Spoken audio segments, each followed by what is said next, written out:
This is Harish Murthy from Microlabs. I take this opportunity to welcome all of you for today's webinar on the topic beta blockers and ARB combination in hypertension and CVD, the way forward. We have an eminent speaker today, Dr. Girish Navasundi, who will be talking on the subject. But before that, to chair the session, we have yet another very senior cardiologist from Bangalore, Dr. Nagaraj Desai, who has kindly consented to chair the session today. It's my privilege to introduce Dr. Desai to you. Dr. Desai is a fellow of the Indian College of Cardiology and the American College of Cardiology, and also the European Society of Cardiology. He is also a fellow of the APSIC and SCAI. Currently, Dr. Desai is the director of Namana Medical Center, Bangalore. He is also a senior visiting consultant at Fortis Hospitals, Bangalore. He is the chairman of the Karnataka Cardiology Academy, adjunct professor of cardiology, JSS Academy of Higher Education and Research, Mysuru. Dr. Desai is a graduate of the MR Medical College and did his medicine from PGMIR and also his DM cardiology from PGMER, Chandigarh. He has served at the Ramaya Medical College and Hospitals from 1981 to 2007, and also served at the JSS Medical College, Mysore from 9 to 17, and also is currently an adjunct professor there. Dr. Desai has participated in various national and international clinical trials and has published 54 papers. So my privilege to introduce Dr. Desai to you, and I hand over the platform to Dr. Desai to take it forward. Thank you. Good evening, friends.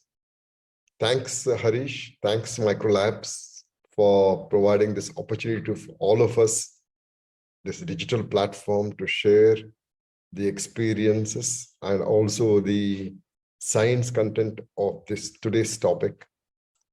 Indeed, the combination therapies have come a long way in managing our patients, not only just hypertension, but also various other disorders that you already know of, like lipids, like diabetes, and what else you have. Indeed, cardiovascular diseases being as prevalent in our country, and even more when compared to the Western world, we have to be kind of striving hard to control these non-communicable diseases. And the combination therapy provides us with the armamentarium where the compliance issues can be one of the concerns when we manage our patients. Now, combination of beta blockers and ARB, in this particular setting, we are examining the bisoprolol and also telmisartan combination for us to make us more smart. We have a very smart interventional cardiologist in Dr. Girish Navasundi. He is a director of cardiac cath lab in Apollo Hospital, Banegata Road, Bangalore, and comes with very rich experience in not only in clinical cardiology, but also in interventional cardiology. You name the procedure, he has a number to support his claim for that coveted position in the national scene also. Now, he is also supported by his team, and the details may not be very important. Yet, for this particular presentation, I would say that he is one cardiologist who always cares for his patients, and hypertension being one of the domains, one of the main domains of cardiologists, he comes out as a very powerful presentations that I have heard him several times.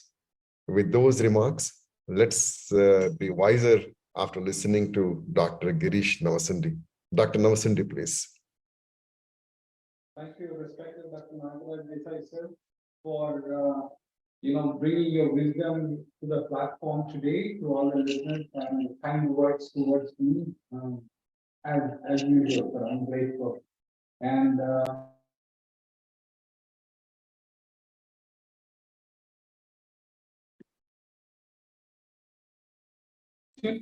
I'm so sorry. Thank you so much, Dr. Nagaraj Desai, sir, for your kind words, and your wisdom always matters on these platforms It's decades of transition from journey of treatment of hypertension. So it's very important to have your, the final comments and assessment of what we're going to discuss today. I also thank Mr. Harish and Microlabs today to have brought us today to discuss the topic of hypertension and management with the help of a beta blocker and an ARB, and the best among the two, what we must choose as a combination. Towards that, I think I would start my presentation.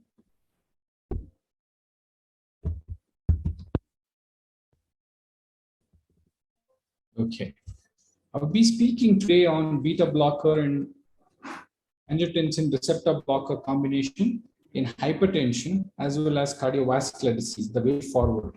When you look at it, hypertension is one of the most prevalent risk factor for morbidity and mortality in entire humanity.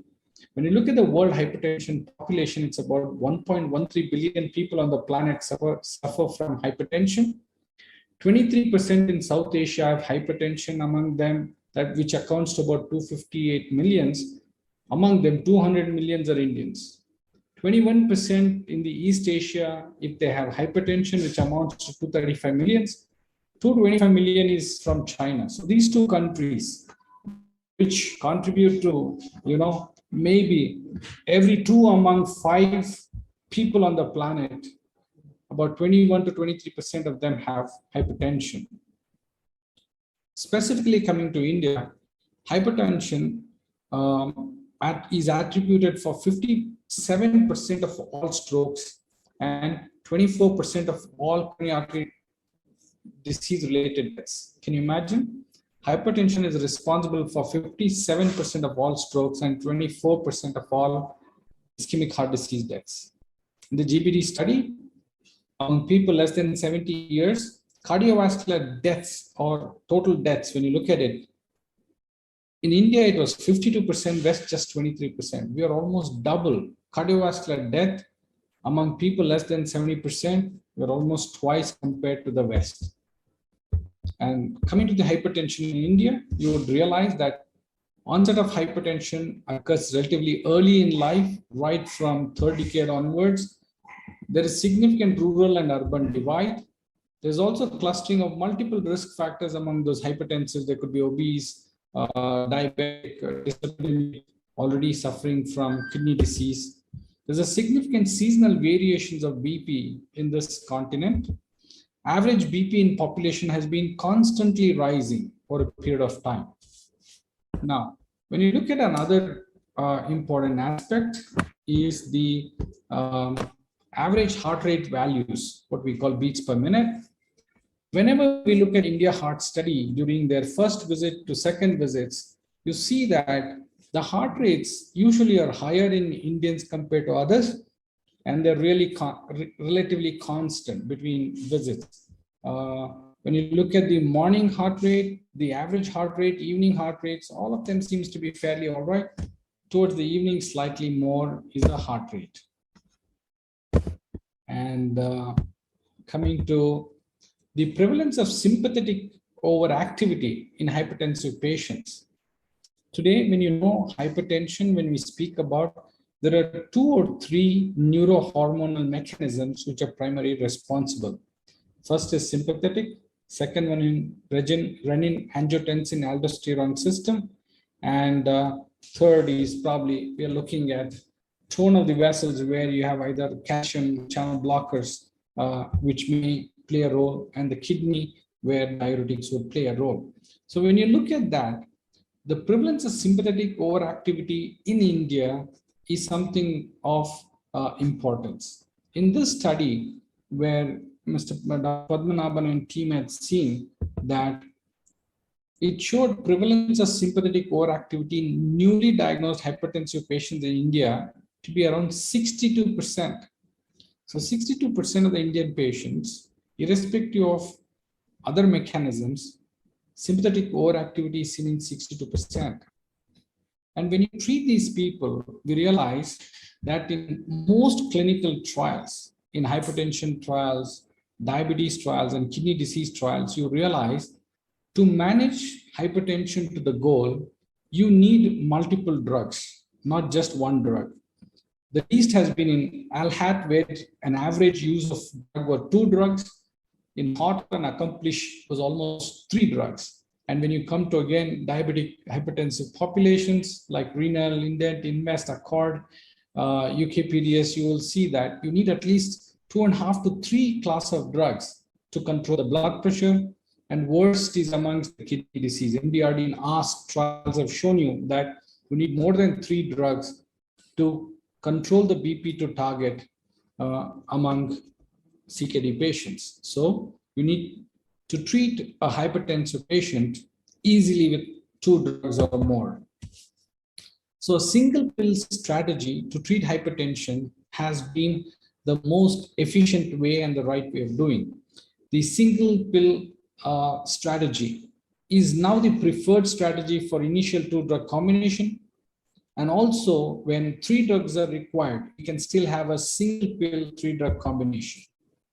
Now, when you think of giving 2 drugs to a person, especially when there is cardiovascular disease involvement, you're always looking at beta blocker because cardiovascular disease, the risk of sudden death and positive remodeling is the highest with bisoprolol, the beta blockers, and among them, we're looking at bisoprolol, metoprolol, nebivolol, and carvedilol.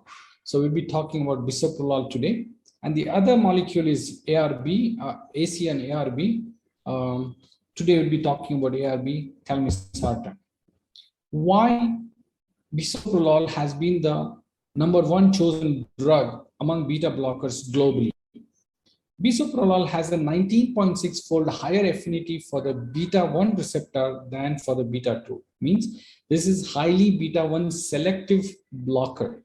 When you look at bisoprolol, if it's 19.6, the B to beta selective ratio, beta-2 to beta-1 ratio, it's 19.6 for bisoprolol. For metoprolol is just 6, atenolol 5.7, carvedilol very poor, but we know that is its strength, 0.6, same for propranolol. And bisoprolol has minimal effects on lipids and glucose metabolism.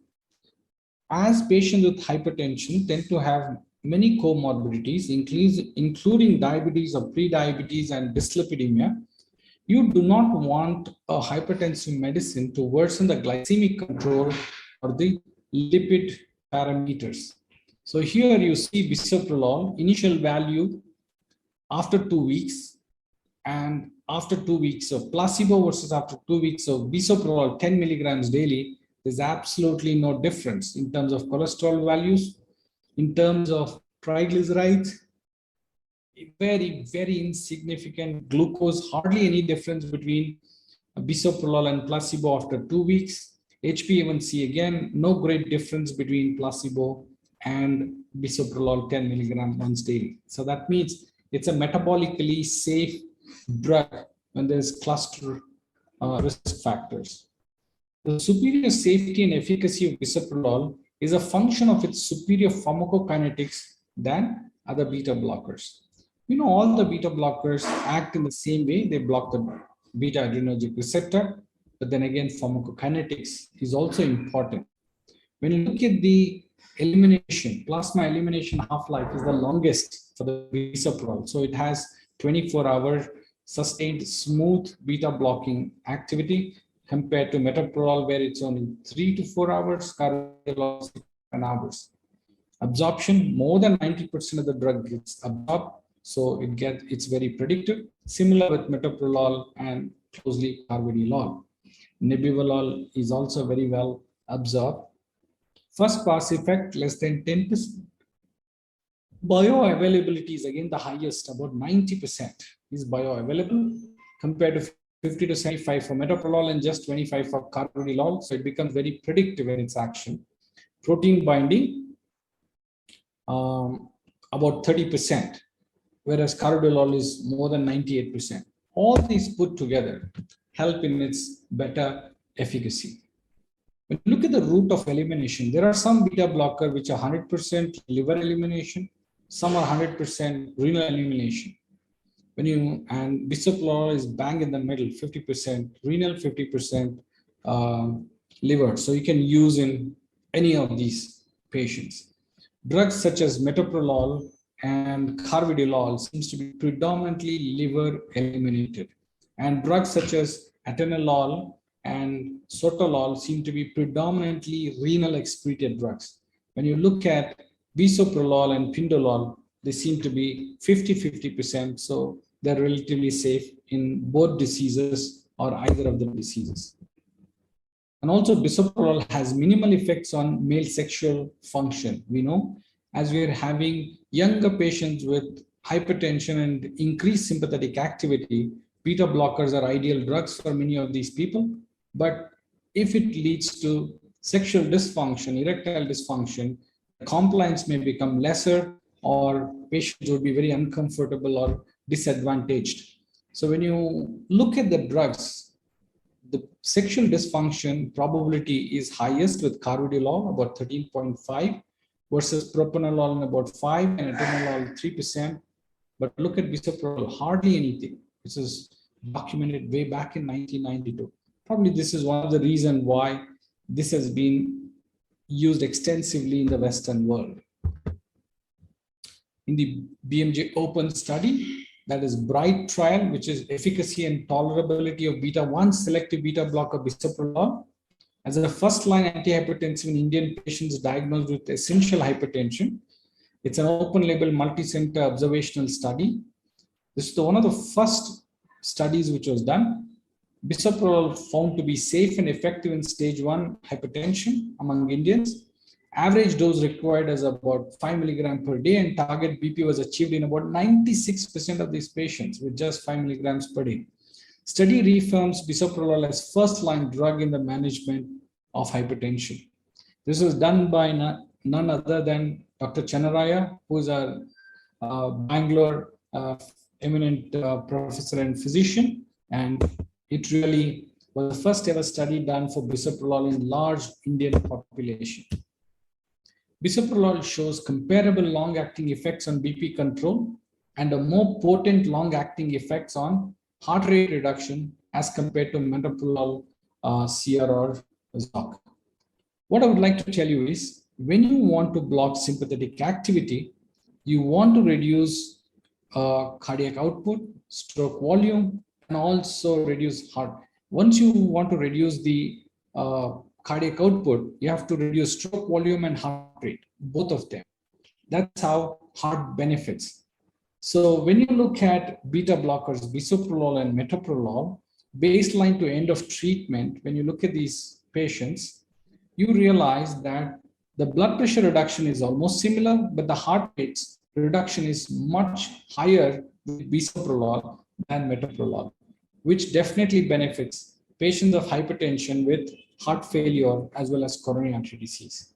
And also when you look at the change in diastolic blood pressure in the last 4 hours of treatment period from baseline, it is between bisoprolol and metoprolol, identical efficacy. So identical efficacy for blood pressure control, but better efficacy for heart rate control with bisoprolol. Another bisomet study where exercise blood pressure and heart rate reduction 24 hours and 3 hours after drug intake in hypertensive patients following 4 weeks of treatment with bisoprolol and metoprolol.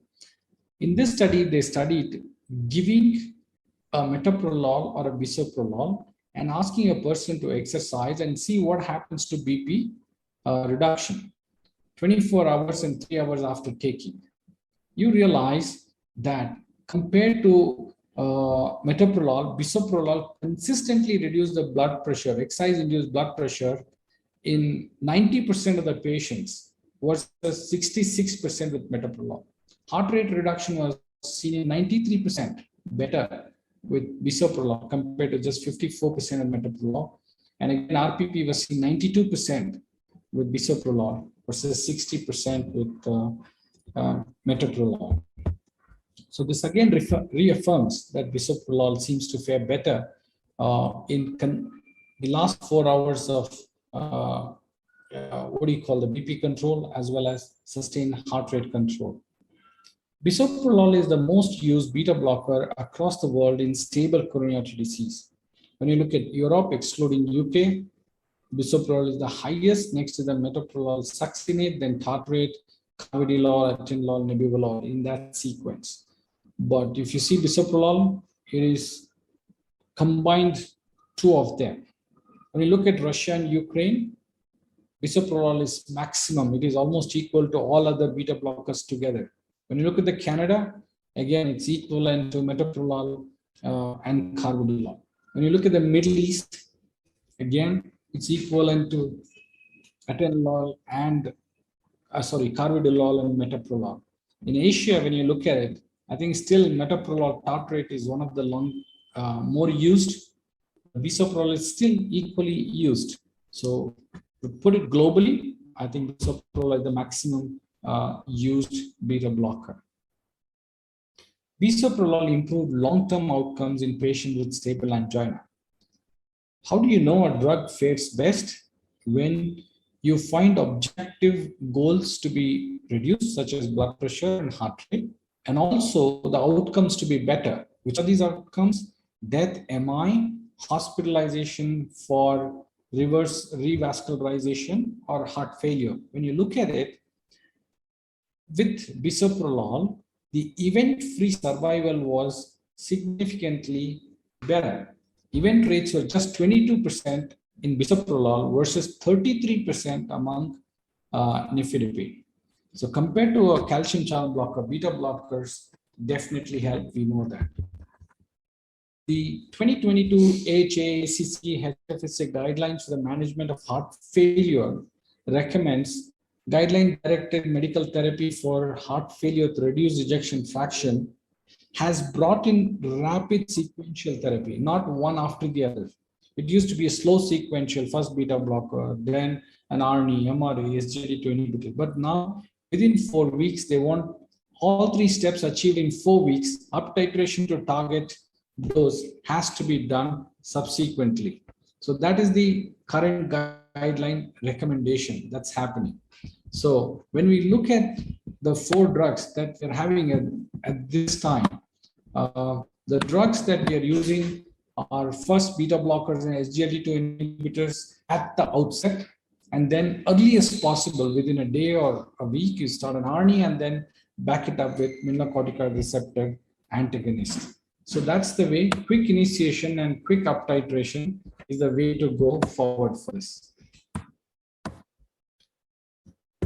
And now when you look at the bisoprolol, is a well-studied beta blocker in heart failure patients with comorbidities.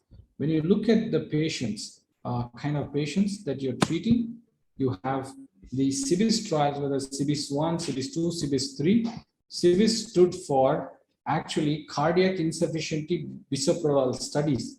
In all of them, we realized that bisoprolol was very well tolerated and came out with very good efficacy and safety in ischemic heart failure, idiopathic dilated cardiomyopathy.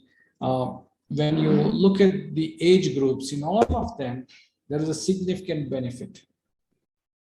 When you look at the beta blockers in hypertension, you have 2 situations: uncomplicated hypertension treatment, and which is not associated with any other problems. Then you have hypertension, which is complicated by either arrhythmias or associated ischemic heart disease or coronary artery disease, or associated heart failure or increased sympathetic activity. In these situations, if you find a totally uncomplicated hypertension, beta blocker usage could be minimal unless there is increased resting sympathetic overactivity. But once there is complicated hypertension, such as arrhythmias, coronary artery disease, heart failure, 100% of them will need a beta blocker. And when you look at the beta blockers across the cardiovascular continuum, how do they benefit? They help to mitigate many of the deleterious effects of sympathetic overactivity. We know that in risk factors such as hyperlipidemia, hypertension, diabetes, smoking, There is associated sympathetic overactivity, atherosclerosis, left ventricular hypertrophy, coronary artery disease, myocardial ischemia, infarction, coronary thrombosis. Also, those people who are subjected for non-cardiac surgery, there is increased sympathetic activities which may increase morbidity, mortality. Beta blockers greatly reduce event rates. Those who have myocardial infarction, heart failure, there's a neurohormonal activation which can be blunted by beta blockade. In those with arrhythmias and loss of muscle who are vulnerable for sudden death, beta blockers offer maximum reduction in sudden cardiac death and also helps in remodeling ventricular enlargement and reduce the chance of worsening heart failure and rehospitalizations. Now we have dealt with one arm of management of hypertension, that is sympathetic activity, and now we come down to renin-angiotensin aldosterone system, or called AC inhibitors, or that is angiotensin converting enzyme inhibitors, or angiotensin receptor blocker mechanism for protection of the kidney, renal protection.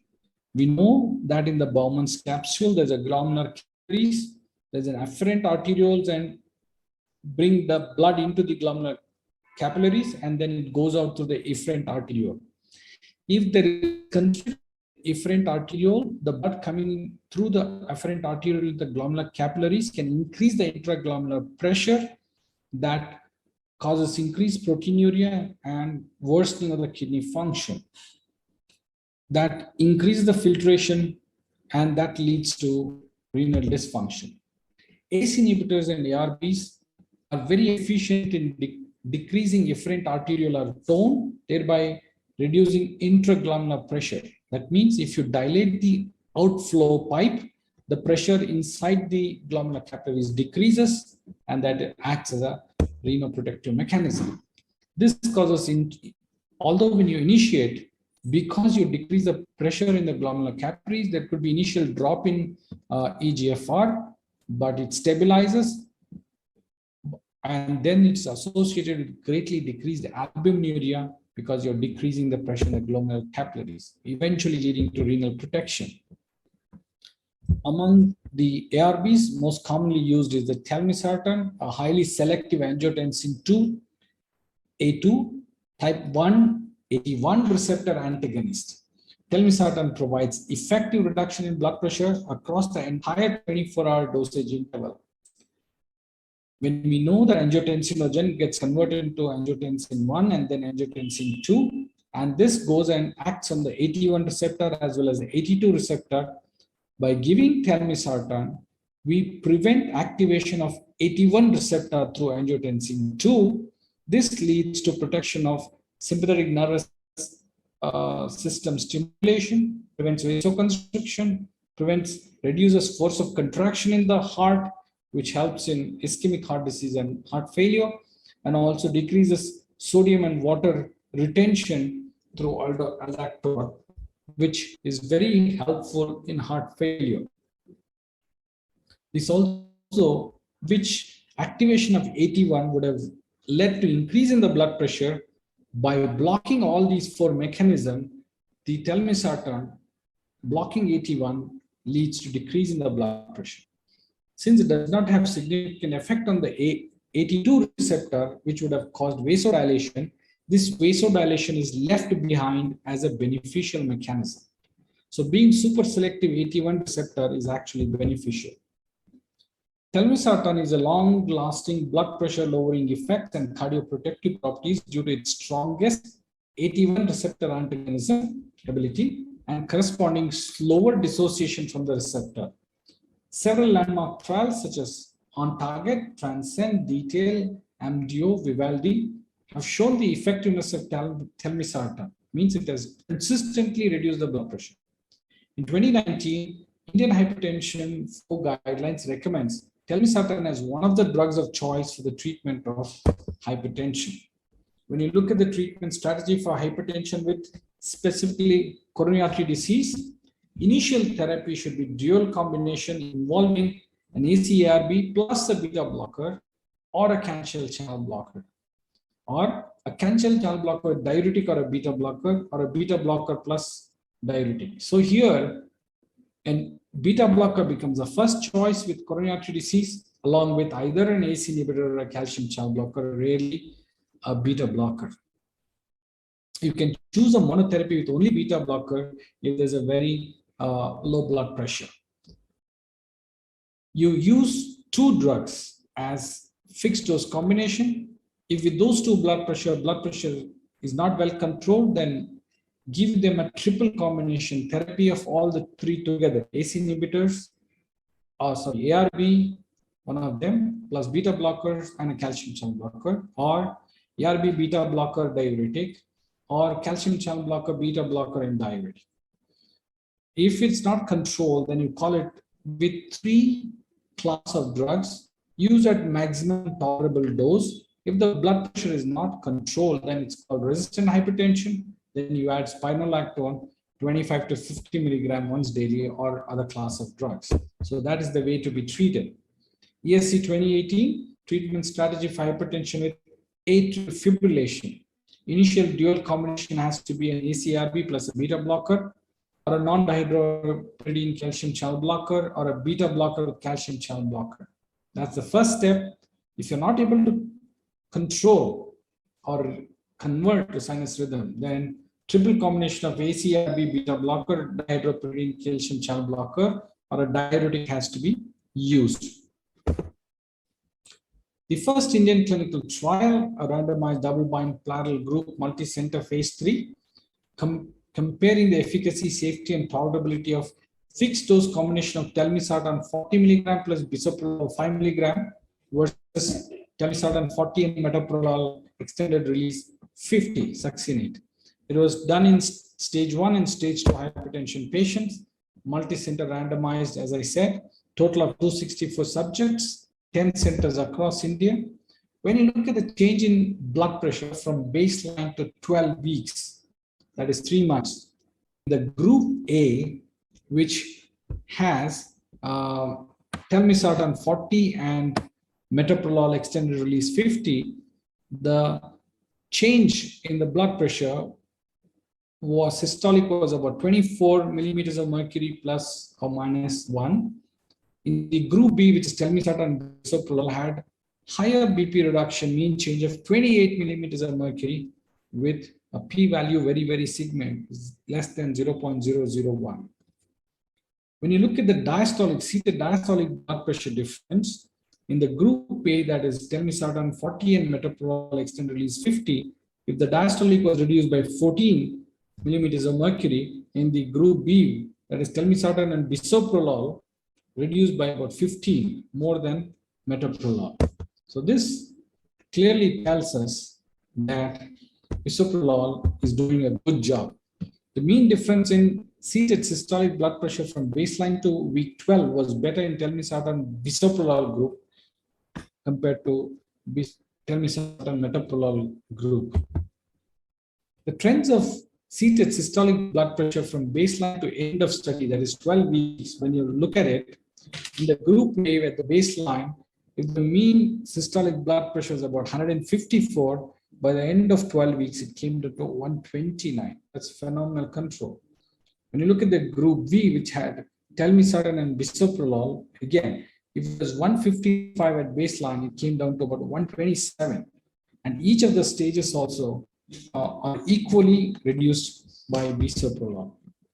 The mean change in systolic blood pressure from baseline to 12 group A and B was significant. Mean change of diastolic blood pressure, again, when you look at beginning to 12 weeks, you will see here that in the group A, that is telmisartan metoprolol, started with 94 and reduced it to a minimum of 80 by the end of 12 weeks. And again, in bisoprolol and telmisartan group, started with 95 and ended at 80. So again, p-value very significant. So these beta blockers significantly reduced both systolic and diastolic blood pressures along with telmisartan. So the change in BP in subjects between 80 to 50 years group, you will see that in the telmisartan metoprolol group, if there is a 25 millimeters of mercury systolic reduction, with telmisartan bisoprolol, it was 29 millimeters of mercury. Diastolic was almost similar in both the cases. Change in BP in 51 to 65 years. When you look at the systolic, again, with bisoprolol as compared to metoprolol along with telmisartan gave you better systolic blood pressure control and also slightly more diastolic BP reduction, 15 versus 13 when you use bisoprolol with telmisartan versus metoprolol with telmisartan. When you look at the safety, when you give, efficacy alone is not important, safety is also important. No major adverse events were reported. About 8% subjects reported mild or moderate adverse events. And if it was 10.5 in tested, control had only 8.3. So that means almost negligible. None of the adverse events required discontinuation of treatment drug. Most events resolved completely. Laboratory results such as your blood sugar, creatinine, lipids, vital signs, ECG, echo are within acceptable clinical ranges in both arms at the beginning and at 12 weeks. Including today's discussion, the results of this randomized double-blind parallel group multicenter phase 3 clinical study established that fixed dose combination of telmisartan plus bisoprolol in group B was not only non-inferior to fixed dose combination of telmisartan and metoprolol succinate, but also proved to be superior in several endpoints which were statistically significant. Thank you. Thank you, dear friends on the platform. And I open this to discussion along with respected chairman for today, Dr. Nagaraj Desai.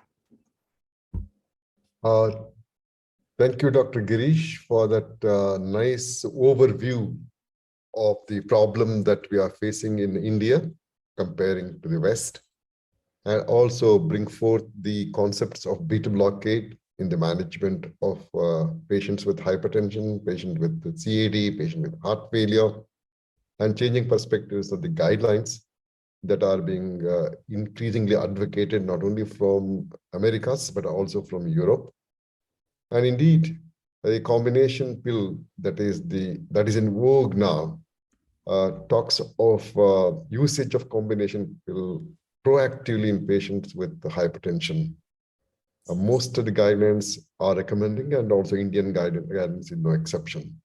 With those remarks, in case there are any questions in the chat box, let's take them up. Let me just check the chat box here.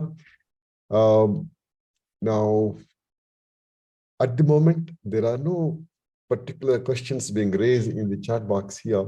Now, let me just kind of say that in your clinical practice, in case as a kind of opener to kind of a little inertia that may be there when we are recovering from, getting ready for questions here.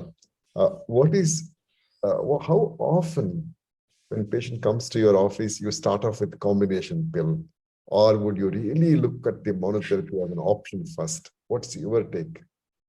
In my practice, sir, if the systolic blood pressure has been less than 150 and more than 135 consistently, very often I may just start with one pill. But there are many patients who come with more than 160 and diastolic pressures of more than 95 or close to 100. I definitely start with 2 pills. And if it's younger or associated cardiovascular disease or a heart failure, then it's always for me beta blocker with ARB or an ACE inhibitor and ARNI. That would be the choice. Fair enough. Now, there's a question in the chat box here. They have specifically asked us to comment on, which beta blockers. Who, as a speaker, what is your recommendation? What is your feeling about it? I think most beneficial beta blocker in heart failure. So they did not mention whether it's heart failure with reduced ejection fraction or a preserved ejection fraction. For a moment, it is a reduced ejection fraction. Let's take it that way. That's more prevalent. Let's answer that. When I look at it at this point in time, I think bisoprolol has for me become the primary choice for great titration availability, 1.25, 2.5, 5, and up to 10. And carvedilol is useful in some situation where you also want peripheral vascular dilatation along with beta blockade benefits. Especially, postpartum cardiomyopathy is one area where I still consider. But otherwise, I think today bisoprolol has superseded metoprolol in my practice. Okay, fair enough. Now, do you think that when you are evaluating the patient, would you like to look for heart rate as one of the targets in your practice? Because you discussed so many aspects of heart rate being beneficially affected by the beta blocker therapy. What's your take on that clinically? Yes, I think, sir, this is one of the most under-recognized risk factor in the entire continuum, I fear. People have focused so much on just the systolic and diastolic blood pressure, but they have really forgotten about the cardiac output, which is the stroke volume versus heart rate. When you want to protect a heart, you not only treat the peripheral vascular resistance, looking at systolic and diastolic heart blood pressure, but you also want to reduce force of contraction. You also want to reduce number of times heart beats. To me, in an ischemic heart disease, means coronary artery disease and a heart failure, heart rate is a very integral part of therapy. And even in those who do not have a coronary artery disease, as long as it does not cause exercise fatigue, trying to keep the heart rate to the lowest without causing discomfort would offer maximum benefit on long term. That's my understanding. In fact, I just wanted to kind of push you and myself a little in a corner. What will be your heart rate control in your practice? Is it 60 or is it 55 or is it 50? What's your ballpark figure, for instance, when you want to educate your patients? I would always want to be more than 60, but less than 70 is the ideal zone to be. I would not want to go below 60 because, when we examine, we are in a wakeful situation. If it is 60, when they sleep, it could be very, very low. So I'm not very comfortable. So I would like to stay below 70, but definitely above 60. Fair enough. If the patient comes to you with a heart rate or pulse rate of 55, how do you want to deal with it? While on beta blocker or without on beta blocker? While on beta blockers only, and patient comes into your office, and I want to know from you, what is your education that you would like to give it to the patient? Yeah. I'm kind of, these are things because I'm not able to get any questions in the chat box. I thought hypothetical scenarios, yeah, that's right. Absolutely, sir. I think we oftentimes notice that today, mostly youngsters or very elder have lower heart rates, 55 to 60, sometimes even having hypertension. I'm surprised. Some of the young people, their heart rates are on the lower side, but blood pressure is on the higher side.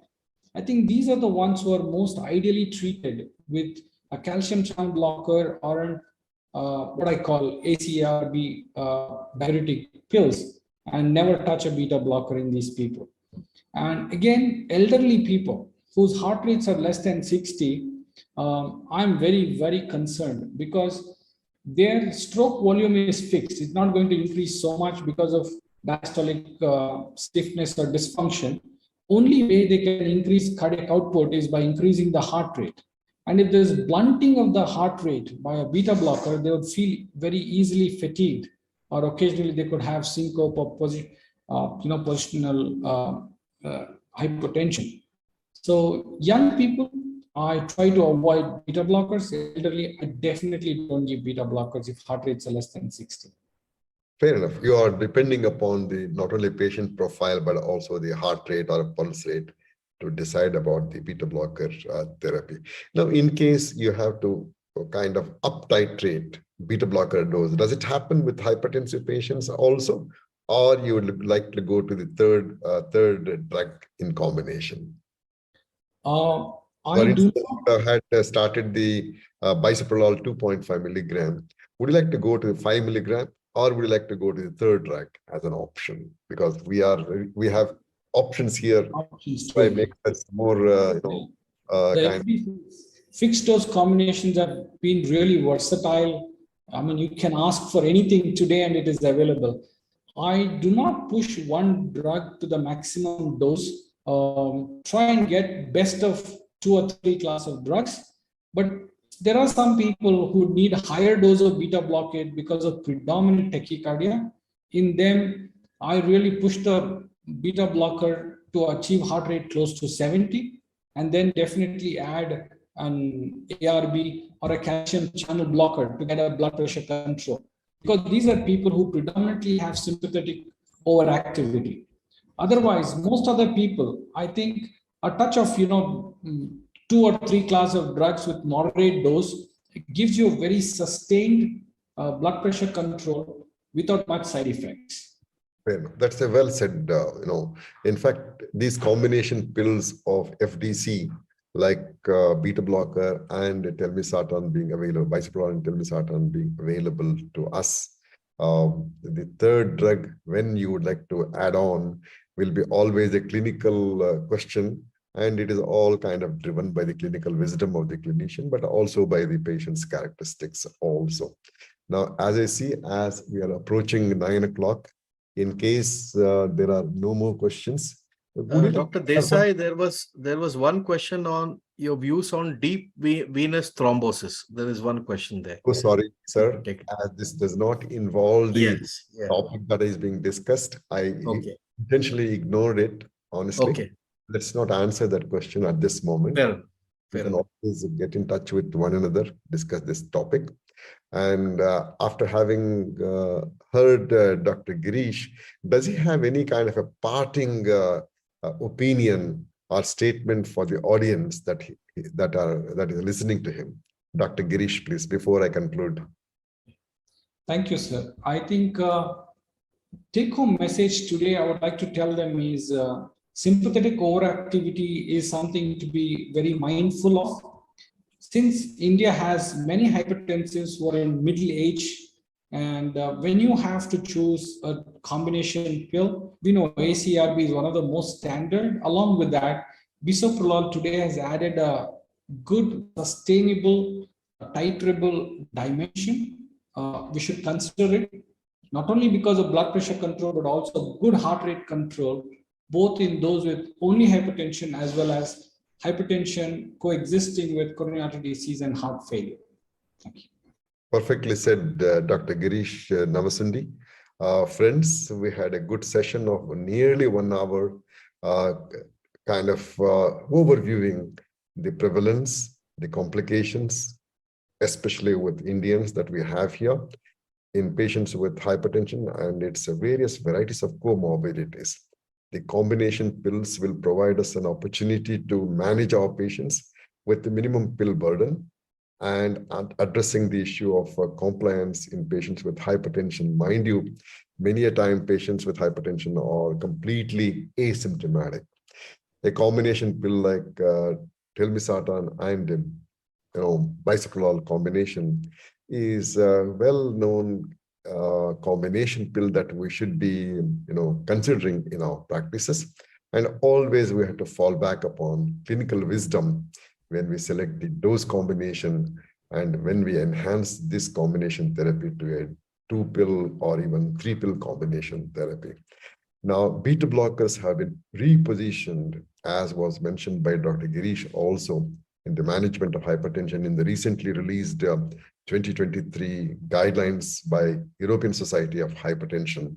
So in other words, beta blockers being there for such a long time, and since 60s, they seem to have come back with a bang, almost, I would say, when we manage our patients with hypertension, not only uncomplicated, but also complicated where there are obligatory need for using beta blockers in our clinical practice. With these remarks, I will thank once again Dr. Girish for that wonderful presentation, and on his own behalf and also my behalf, he has something to say. Go ahead, Dr. Girish. I'm so sorry, sir. There's one late entrant who is repeatedly asking a question. How would you treat isolated diastolic hypertension? Yes. Can you just answer the gentleman? We just Go ahead. With your permission, I just want to tell him, the blood pressure is a product of heart rate, stroke volume, peripheral vascular resistance. People who tend to have diastolic blood pressure, predominantly diastolic hypertension, tend to have high peripheral vascular resistance and less of cardiac mediated, that is stroke volume or heart rate related. So these are the people who tend to benefit maximum with ARB, diuretic and calcium channel blockers, and less probably with beta blockers. That's my suggestion. Fair enough. Excellently said. And I'm glad that you pointed out, and I did not notice it. Thanks for that. And thanks once again, Girish, for clarifying that particular doubt. And indeed, this is time for us to hand over the podium to the organizers who have done a good job. And thank you so much, Mr. Harish Murthy, and also the labs in general. Wonderful. Thank you, Dr. Desai. And it has been a wonderful 1 hour of deliberations. Thank you, Dr. Navasundi. It was such a lucid presentation. You have placed before the audience a wonderful perspective of the combination of a beta blocker as well as an ACE inhibitor. And Dr. Desai, thank you so much, for moderating the session so well. In fact, I would also thank all the audience who have come in, and I'm sure you must have got several good take-home points from the 1 hour deliberations. So I just would like to say that on behalf of Microlabs, we thank all of you for having come, and would also like to mention that Microlabs was the first company to bring into the market a fixed dose combination of a bisoprolol and a telmisartan. We had the brand name, of course, all of you know, is Biso-T. In fact, we had done a clinical trial which Dr. Navasundi also spoke about, and which was compared with the metoprolol, the combination, and we found it much superior. So it is available for your patients, and thank you very much for having come. So with this, I think we should close the meeting, and goodbye and good night to all of you. Thank you, doctors. Bye.